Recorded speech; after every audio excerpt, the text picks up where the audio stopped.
दोनों सरकारें हैं और दोनों का को ब्लूप्रिंट के साथ काम करना है। और हम लोग जितने बिहार के लोग, जितने सीवान के लोग, सब इसमें मदद करेंगे। और महिलाओं की भी, तो जब आधी आबादी है तो उनकी भी आमदनी को बढ़ाना पड़ेगा। भाई 15 लाख प्रति व्यक्ति आय करने के लिए तो महिलाओं की भी तो की प्रति व्यक्ति आय बढ़ानी पड़ेगी ना।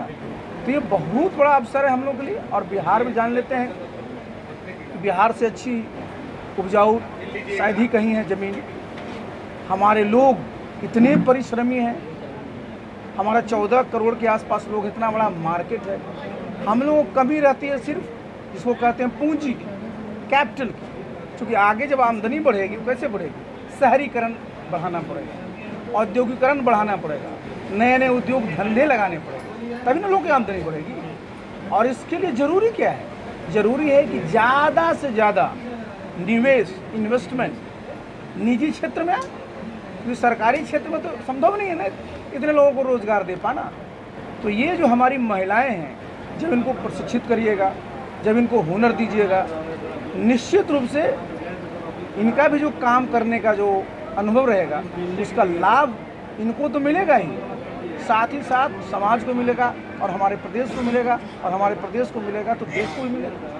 और ये विकसित भारत जो 2047 तक बनना है, उसमें अगर आप देखिएगा उसका जो एक तैयार हुआ है खाका, तो विकसित भारत तो तभी बनेगा ना जो विकसित गांव बनेगा।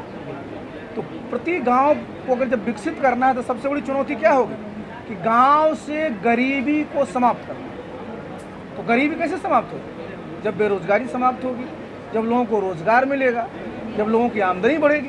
तो ये बहुत बड़ी चुनौती है। और यहाँ जो अनीता जी ने ये काम किया है कि भाई महिलाओं को उनका स्वावलंबन करने के लिए, उनको आत्मनिर्भर बनाने के लिए ये छोटे मोटे काम से शुरू किया है। देखिए, एक बार जब हमारी महिलाएं कामकाजी हो जाएंगी, पैसा को हैंडल करने लगेगी, बैंक आने जाने लगेगी, तो वो भी समझ लेगी कि भाई कैसे जो है अधिक से अधिक आय बढ़ाई जाए, कैसे कैसे संपत्ति अर्जित की जाए, जिससे कि अपना एवं बच्चों का भविष्य उज्जवल हो।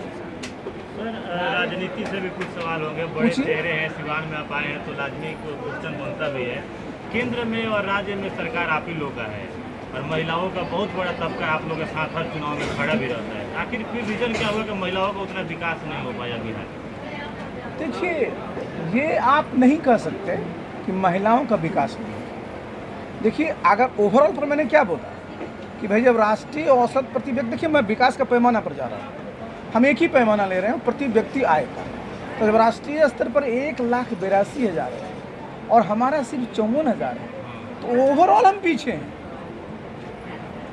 तो समझिए ना, तो महिलाएं तो हैं ही, मतलब ओवरऑल भी। अगर आप देखिए, अगर जो हम 54,000 की बात बोल रहे हैं, 54,000 में भी अगर सिवान का अगर निकालिएगा ना प्रति व्यक्ति आय, तो मुश्किल से 35,000 से 40,000 होगा।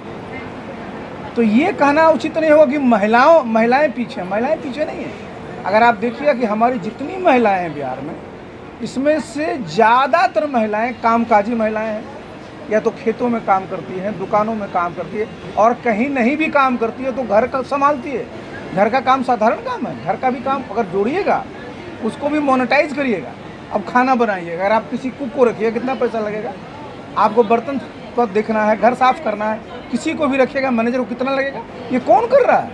ये हमारी महिलाएं ही कर रही है। तो वो भी अपने हिसाब से, जो दिखता नहीं है, ये छिपा हुआ हिडन है, तो वो भी जो है अपने लिए और परिवार के लिए और समाज के लिए इस प्रकार से जो है इनकम पैदा कर रही है, जो दिखता भी नहीं है। तो महिलाओं को आगे लाने के लिए कोई ब्लूप्रिंट तैयार आप लोग किए होंगे? देखिए, महिलाओं को आगे लाने के लिए तो इतना अच्छा ब्लूप्रिंट है। आज आप देख लीजिए कि भाई पहले क्या होता था कि महिलाएं सिर्फ और सिर्फ घर में रहती थी।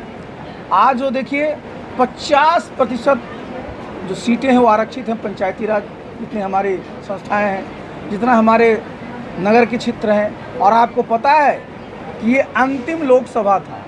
अगली लोकसभा जब चुनाव होगा 2029 में, तो 1/3 महिलाएं सांसद बनेंगी। 2025 में जो बिहार में विधानसभा का चुनाव होगा, ये भी अंतिम चुनाव होगा। जब 2030 में जब विधानसभा का चुनाव होगा, तो यहाँ भी 1/3 महिलाएं विधानसभा में जीत करके जाएंगी।